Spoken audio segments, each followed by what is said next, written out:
Selamat siang anak-anak, hari ini kita kembali lagi kepada mata pelajaran IPA.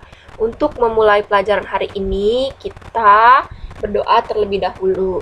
Berdoa menurut agama dan kepercayaannya masing-masing. Berdoa, mulai.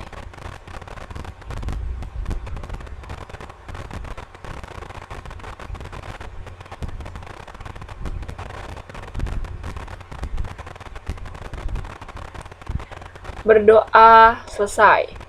Oke anak-anak, sekarang kita sudah memasuki bab 4 yaitu mengenai ekosistem. Nah, ekosistem ini sudah kalian pelajari ya dari mulai SD, SMP kalian sudah mempelajari yang namanya ekosistem. Jadi di sini kita sedikit akan mengulik lebih dalam lagi ya. Tapi untuk pengetahuan dasarnya kalian udah sangat paham Ibu rasa ya mengenai ekosistem ini. Oke, kita memasuki subbabnya pertama. Subbab pertama itu ada komponen ekosistem, nanti akan terbagi menjadi 2 di sini. Kemudian subbab yang kedua itu ada interaksi antar komponen yang nanti akan terbagi menjadi 3. Untuk pertemuan kali ini, Ibu akan sampaikan mengenai komponen ekosistem terlebih dahulu. Oke, sebelum masuk ke komponen ekosistem, Ibu akan membahas secara pengetahuan dasar dulu nih anak-anak. Oke, jadi kita nih sebagai manusia, terus ada hewan dan ada tumbuhan, kita selalu hidup berdampingan dengan alam, ya kan? Dengan alam itu baik berupa air, udara, tanah, api, dan elemen-elemen yang lain. Jadi kita sebagai manusia ini mengadakan interaksi dengan alam, ya, dan makhluk hidup yang lainnya juga. Bahkan kita manusia tanpa alam itu kita tidak dapat hidup. Jadi manusia itu contohnya manusia itu membutuhkan makanan dari tumbuhan maupun hewan, ya kan? Kemudian manusia juga membutuhkan air. Untuk apa? Untuk mengembalikan cairan tubuh. Contohnya kita kalau makan harus minum ya, karena bisa jadi seret, ya. Kemudian manusia juga sangat membutuhkan udara. Untuk apa? Untuk bernapas.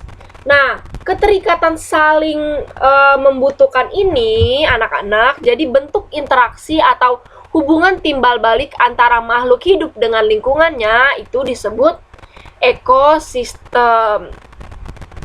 Nah, makhluk hidup di dalam ekosistem ini membentuk tatanan atau organisasi tertentu. Jadi nanti akan ada namanya tingkatan organisasi dalam ekosistem. Nah, tingkatan organisasi dalam ekosistem untuk kedudukan paling rendah atau pertama itu ada yang namanya organisasi terkecil dalam ekosistem, biasanya disebut individu. Jadi urutan pertama itu ada yang namanya individu. Contohnya apa? Nah, contohnya di sini Ibu gambarkan ada seekor sapi. Oke. Jadi namanya individu berarti satu, berarti seekor sapi atau seekor kuda. Atau kita sebagai manusia, seorang misalkan namanya Yunita Amalia. Berarti ada organisasi kecil, individu namanya Yunita Amalia. Nah, si Yunita Amalia ini hanya satu, disebutnya individu, ya. Bisa kalau dia bentuknya hewan berarti bisa seekor ya, seekor sapi, seekor kuda, seekor kambing, seekor kelinci gitu ya. Kemudian kalau buah berarti sebuah apel atau satu buah apel. Nah, itu disebutnya individu. Oke, kemudian tingkatan yang kedua di atas individu itu ada yang namanya populasi. Nah, silakan kalian catat ya. Di sini Ibu tidak tulis penjelasannya, kalian silakan catat. Nah, populasi itu apa? Populasi itu adalah kumpulan individu sejenis di suatu daerah dalam waktu tertentu. Nah, jadi populasi itu berarti kumpulan si individu. Kalau tadi Ibu mencontohkan itu adalah seekor sapi, maka di populasi ini berarti sapinya banyak. Bisa disebut sapi-sapi di padang rumput. Kenapa? Kalau populasi itu harus ada di suatu tempat. Tempatnya tuh apa? Karena dia berada di dalam jangka waktu tertentu. Oke, di sini Ibu contohkan sapi-sapi di padang rumput. Nah, sapi-sapi ini, kata-kata sapi ini bisa kalian ganti menjadi pakai ini, populasi sapi di padang rumput gitu ya. Jadi kalau kalian melihat kumpulan sapi, kalian bisa sebut populasi sapi. Seperti itu. Atau kalian melihat banyak banget kambing. Nah, kalian bisa sebut populasi kambing. Oke. Kemudian tingkatan yang ketiga itu ada yang namanya komunitas. Komunitas itu apa? Jadi komunitas itu adalah kumpulan dari populasi yang berbeda dan saling berinteraksi pada waktu dan daerah tertentu. Oke, Ibu tekankan ya anak-anak, kalau populasi ini kumpulan individu yang sejenis. Nah, kalau komunitas itu kumpulan populasi yang berbeda. Jadi banyak nih ya. Contohnya apa? Contohnya ada kalian kalau lihat gambar ini ya, di sini ada populasi sapi, kemudian ada populasi si rumput ini, kemudian ada populasi belalang. Kenapa ada belalang? Karena pas di rumput itu pasti ada belalang. Kemudian ada populasi ular. Nah, populasi tersebut berbeda-beda kan, sapi berbeda dengan rumput, dengan belalang, dengan ular berbeda. Nah, mereka ini merupakan anggota komunitas padang rumput. Oke, nanti misalkan ada komunitas apa, apalagi selain padang rumput ya. Nah, itu disebutnya komunitas karena terdapat beberapa populasi yang berbeda. Oke, kemudian yang tingkatan yang keempat itu ada ekosistem. Nah, ekosistem ini yang akan kita bahas ya hari ini. Jadi tadi sudah dijelaskan ya bahwa ekosistem itu adalah interaksi antar makhluk hidup dengan lingkungannya. Contohnya apa? Nah, contohnya itu ada ekosistem hutan, ekosistem sawah. Nah, yang pertama ini merupakan ekosistem darat ya. Kalian bisa tambahkan lagi. Kemudian ada yang kedua ini ada ekosistem laut, ekosistem sungai, ekosistem danau. Nah, yang kedua ini merupakan ekosistem air. Oke, selanjutnya ada tingkatan di atas ekosistem namanya bioma. Jadi bioma itu adalah ekosistem yang terbentuk karena perbedaan letak geografis dan astronomis. Jadi anak-anak, bioma tiap negara itu berbeda tergantung dari letak geografis dan astronomisnya. Contohnya yang pertama itu ada Indonesia. Indonesia ini poin pertama ya. Indonesia itu memiliki bioma yang namanya hujan tropis, hujan musim, sabana, dan stepa. Nah, hujan tropis itu apa? Hujan tropis itu adalah ini bukan hujan ya, hutan. Ini hutan tropis, hutan musim, kok hujan. Nah, hutan tropis itu apa? Hutan tropis itu adalah hutan yang ditumbuhi hanya satu jenis tumbuhan. Ya. Kemudian kalau dengan hutan musim, dia hutan yang ditumbuhi heterogen, berarti banyak jenis tumbuhan. Kemudian kalau sabana itu adalah dia padang rumput yang diselingi oleh tumbuhan. Jadi padang rumput nih banyak rumputnya tapi masih ada tumbuhan yang tinggi-tinggi ya. Maksudnya tumbuhan itu adalah pohon ya, pohon selain si rumputnya. Kemudian kalau stepa itu adalah padang rumput ya. Hanya rumputan saja, dia tidak ada pohonnya. Nah, berbeda dengan negara-negara lain. Negara-negara lain punya yang namanya gurun, ada juga yang namanya taiga, dan juga ada yang namanya tundra. Nah, itu berbeda ya sama Indonesia. Kenapa berbeda? Karena letak geografis dan astronomisnya berbeda. Oke, kemudian tingkatan yang paling tinggi itu adalah biosfer, anak-anak. Biosfer itu apa? Biosfer itu adalah keseluruhan ekosistem dan bioma yang ada di bumi. Jadi biosfer ini udah bisa disebut seluruh dunia ini udah disebutnya biosfer. Oke, sekarang kita baru masuk ke komponen ekosistemnya ya. Komponen ekosistem ini anak-anak terbagi menjadi dua. Ada komponen biotik dan juga ada komponen abiotik. Nah, kita akan membahas terlebih dahulu mengenai komponen biotik ya. Dari katanya, kata biotik ini, biotik itu artinya hidup. Berarti komponen biotik itu adalah komponen yang hidup. Oke, jadi komponen biotik itu adalah komponen penyusun ekosistem yang berupa makhluk hidup. Ya, contohnya ada apa? Contohnya ada manusia, tumbuhan, hewan, dan mikroorganisme. Bu, mikroorganisme itu apa sih? Jadi mikroorganisme itu dia makhluk hidup juga, tapi dengan ukuran yang sangat kecil. Contohnya ada apa? Contohnya ada bakteri, ada jamur, atau bisa disebut juga fungi, seperti itu ya. Jadi kalau jamur itu tidak termasuk ke tumbuhan anak-anak, melainkan masuknya ke organisme. Begitupun dengan bakteri, bakteri tidak masuk ke dalam hewan, melainkan masuknya ke dalam mikroorganisme. Oke. Nah, masing-masing komponen biotik ini dia memiliki perannya tersendiri. Ada 3 peran anak-anak, yaitu ada produsen, konsumen, dan ada pengurai ya. Oke, kita masuk dulu ke bagian produsen anak-anak. Pasti tahu dong, produsen itu adalah, kalau kita secara general ya, atau secara umum, produsen itu adalah yang menghasilkan. Sama dengan ekosistem, produsen itu adalah organisme yang dapat menghasilkan makanannya sendiri, atau bisa disebut autotrof. Nah, ini sudah kita bahas nih, autotrof, sebutan ini sudah tidak asing lagi ya, karena sudah dibahas pada bab 1. Oke, contohnya autotrof itu adalah tumbuhan hijau. Kenapa? Nah, ini juga sudah dibahas nih di bab 1, Ibu ulangi lagi ya. Jadi, tumbuhan hijau itu kenapa disebutnya produsen atau juga bisa disebut autotrof?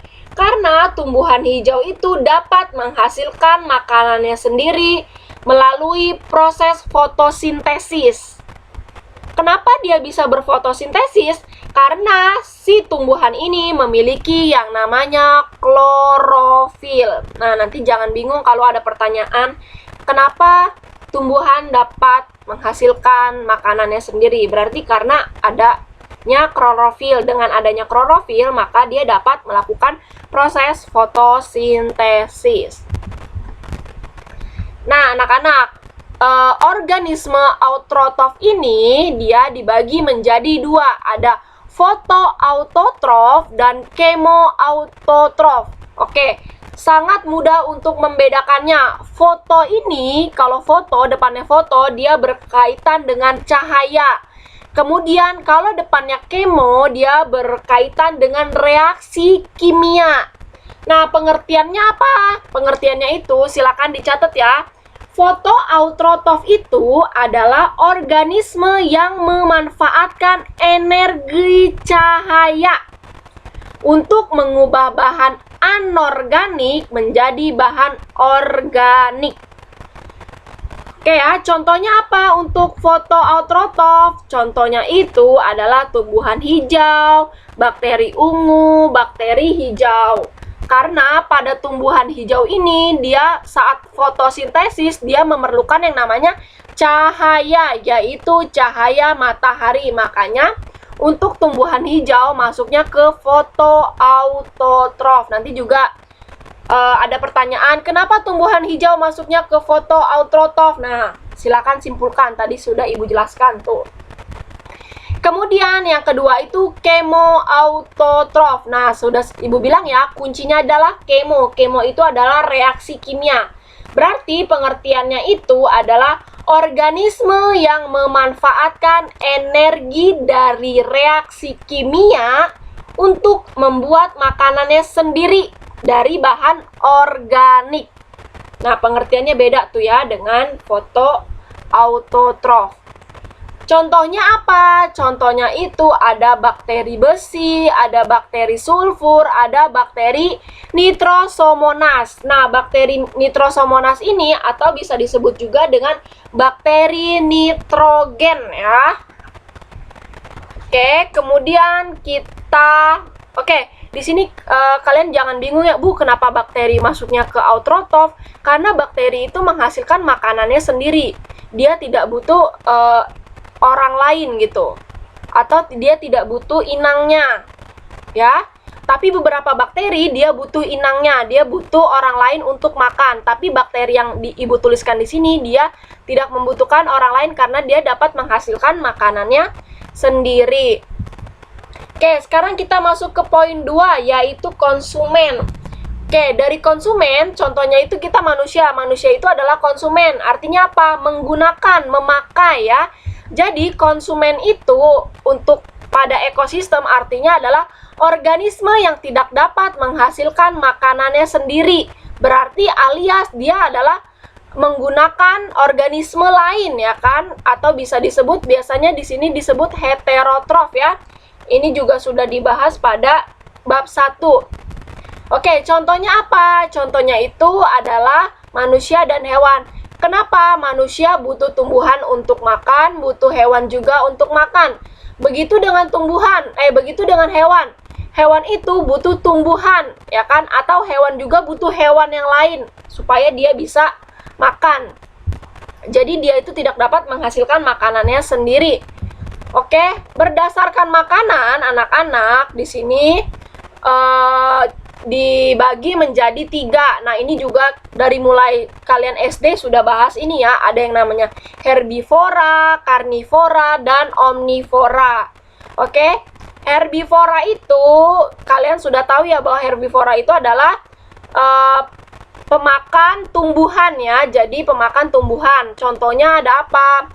Contohnya misalkan sapi makan rumput. Nah, jadi sapi itu masuknya ke herbivora. Terus kambing, sapi itu banyak sekali ya hewan herbivora.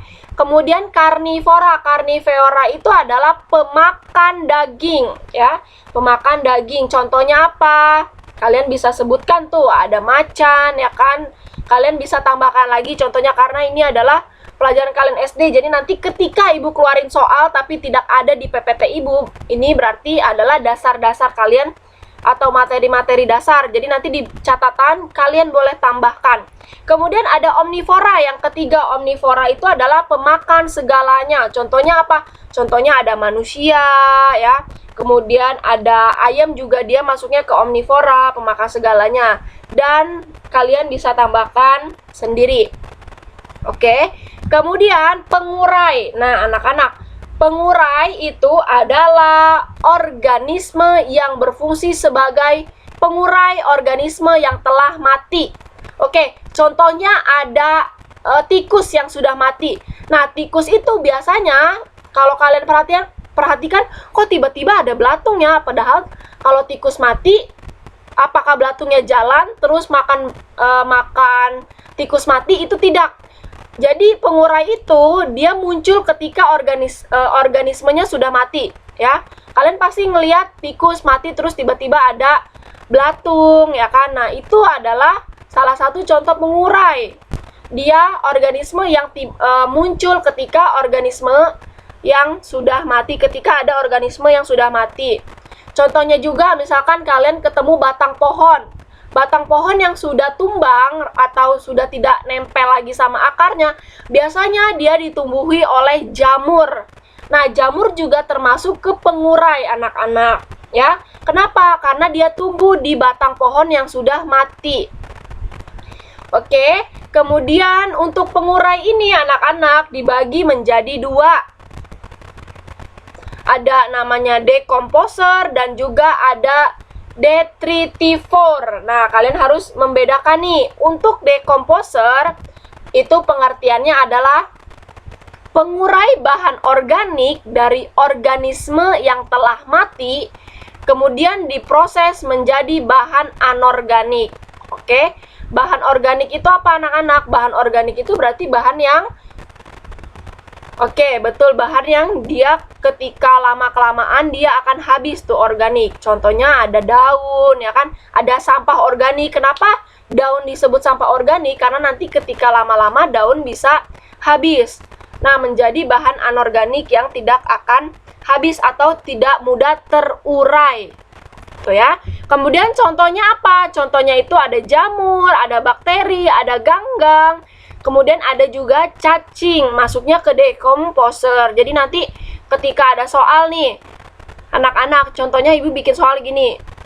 Ganggang termasuk ke dalam titik-titik. Berarti kalian harus tahu bahwa ganggang itu contoh dari dekomposer. Kemudian kita masuk ke detritivore. Apa perbedaannya? Perbedaannya pada dekomposer bahwa detritivore itu adalah pengurai bahan organik besar dari organisme yang telah mati menjadi organik yang lebih kecil. Nah, jadi kalau detritivore dia organik menjadi organik, hanya ukurannya saja yang berbeda. Tapi kalau dekomposer dia dari organik menjadi anorganik. Ya, contohnya apa? Contohnya ada cacing tanah, siput, kemudian ada kutu kayu. Bu, contoh yang lain ada lagi nggak? Ada. Kalian silakan boleh tambahkan. Kalian gali sendiri. Jadi nanti ketika soal tidak ada di PPT, kalian bisa. Oke.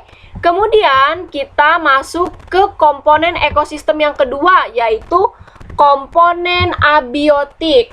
Oke. Dari katanya ada A, berarti A itu tidak, biotik itu hidup, berarti abiotik itu adalah tidak hidup. Oke. Jadi komponen biotik itu adalah komponen ekosistem yang berupa bahan fisik maupun kimia sebagai tempat berlangsungnya kehidupan atau lingkungan tempat hidup. Simpelnya itu adalah komponen abiotik adalah komponen yang tidak hidup. Berarti selain yang tadi 4, contoh 4 yang tadi, itu adalah masuknya ke dalam komponen biotik. Oke, kita lanjut ya. Contohnya itu ada 7 ya anak-anak, ada 7. Yang pertama, Ibu akan membahas udara. Nah, di sini Ibu tidak jelaskan ya, kalian silakan tulis. Nah, komponen udara ini anak-anak, udara itu merupakan sekumpulan gas yang menyusun atmosfer di bumi. Jadi kalian tahu ya bahwa udara itu berperan penting bagi kehidupan komponen biotik. Kandungan oksigen dari udara akan menunjang yang namanya respirasi manusia nih. Kita sebagai manusia, oksigen akan menunjang respirasi manusia. Kemudian adapun kandungan karbon dioksida ini akan berperan pada proses fotosintesis, yaitu pada organisme autotrof atau tumbuhan hijau. Jadi udara ini berfungsi bagi manusia dan hewan untuk bernapas, kemudian karbon dioksidanya untuk si tumbuhan untuk fotosintesis. Kemudian yang kedua ada air. Oke, air ini sangat berguna juga bagi komponen biotik. Kenapa? Jadi air itu digunakan untuk berbagai keperluan. Mulai dari fotosintesis, ya kan, si tumbuhan berfotosintesis menggunakan air, kemudian pada proses metabolisme jaringan, dan kita sebagai manusia dan hewan juga itu membutuhkan air untuk minum, ya kan. Nah, anak-anak perlu kalian ketahui bahwa ketersediaan air itu merupakan faktor yang sangat mempengaruhi keadaan komponen biotik dan abiotik ekosistem. Nah, ini jadi ini air itu clue atau poin paling penting dari komponen biotik maupun abiotik pada ekosistem. Oke, kemudian tanah ya. Kemudian tanah. Tanah ini terbentuk dari proses pelapukan batuan yang berlangsung dalam jangka waktu yang sangat lama. Oke. Tanah ini anak-anak dia tersusun dari 4 komponen utama. Oke, jadi tanah punya 4 komponen utama nih. Ada apa aja? Ada bahan mineral, ada bahan organik, ada air, dan juga ada udara. Tanah ini dia menjadi media tumbuh bagi siapa? Bagi si organisme autotrof ya. Tanah ini sebagai media tumbuhnya si tumbuhan atau autotrof. Tanah juga digunakan pada organisme heterotrof seperti kita nih manusia itu sebagai tempat untuk mencari makanan. Kita sebagai manusia untuk tempat tinggal ya kan tanah. Kalau hewan dia sebagai tempat mencari makanan, ya. Kemudian cahaya matahari, ya. Yang keempat, kita masuk ke cahaya matahari. Cahaya matahari baik dari intensitasnya maupun kualitasnya itu sangat mempengaruhi kehidupan suatu ekosistem, anak-anak. Jadi untuk intensitas cahaya matahari ini yang sangat tinggi biasanya terjadi pada ekosistem gurun.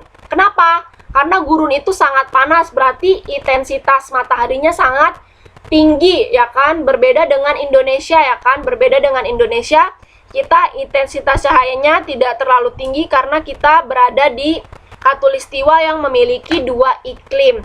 Nah, cahaya matahari ini untuk apa fungsinya? Satu, tumbuhan. Tumbuhan membutuhkan cahaya matahari pada proses fotosintesis. Kita sebagai makhluk hidup, kita juga membutuhkan matahari.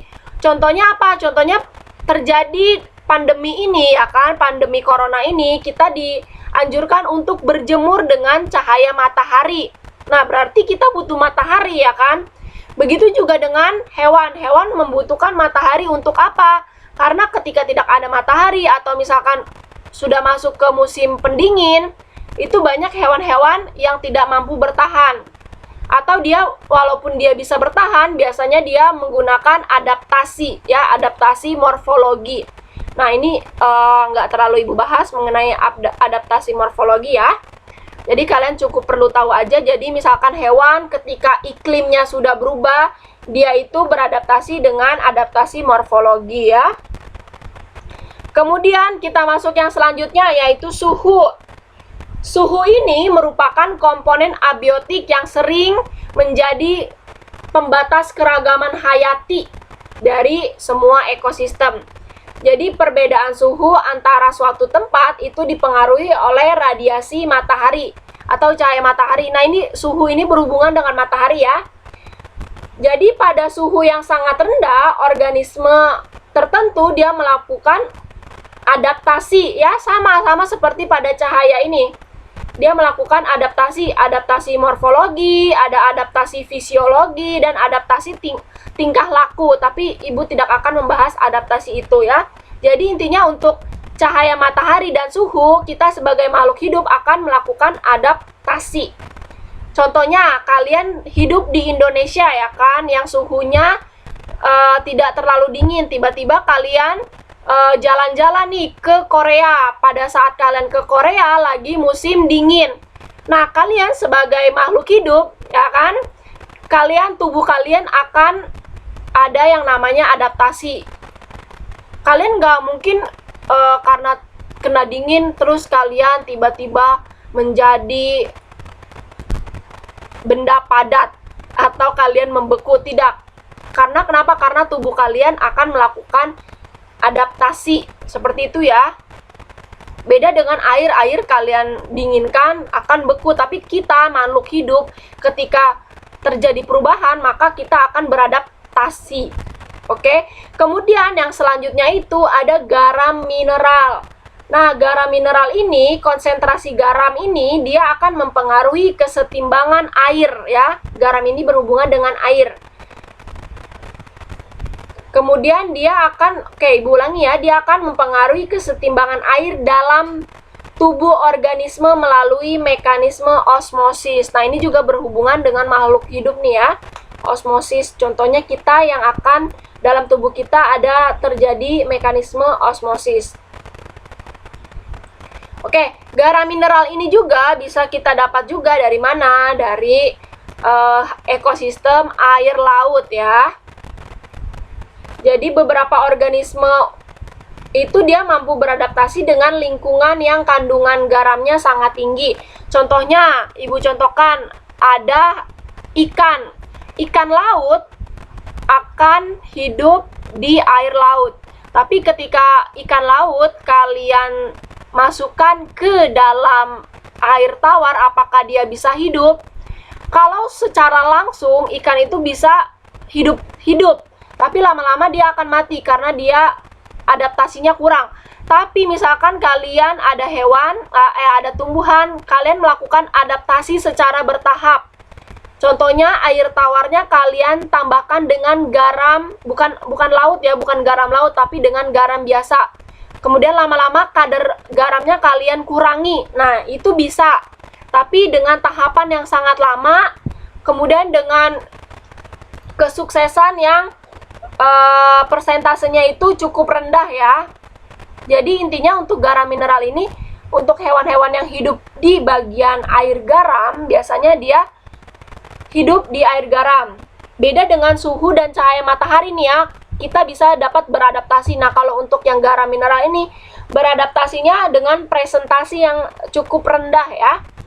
Kemudian kita masuk ke iklim. Iklim adalah kondisi cuaca dalam suatu daerah atau area dalam jangka waktu lama. Jadi iklim makro ini kita bisa sebut dengan iklim global. Jadi ada yang namanya iklim makro, ada yang namanya iklim lokal ya anak-anak. Kalau iklim lokal itu maksudnya apa? Berarti iklim yang ada di Indonesia, karena kita nih hidup di Indonesia misalkan.